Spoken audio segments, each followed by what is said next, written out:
Hi friends, अस्सलाम वालेकुम। आज मैं आपके लिए लाई हूँ खांसी का घरेलू इलाज। अगर आप खांसी से तंग हैं, परेशान हैं, तो इसके लिए परेशान होने की ज़रूरत नहीं। इसके इलाज के लिए कोई खांसी का शरबत ख़रीदने के बजाय ये इंतहाई आसान और घरेलू नुस्खा आजमाइए। 1 कप नीम गर्म पानी में शहद के 2 चमचे डालकर ये मशरूब रात को सोने से पहले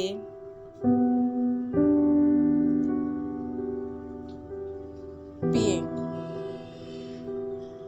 इसकी वजह से सीने की जकड़न और खांसी से फौरी निजात मिलेगी।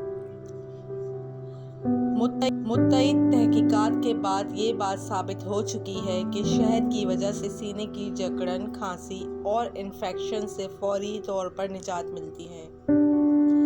ये थी आज की टिप। अल्लाह हाफिज़।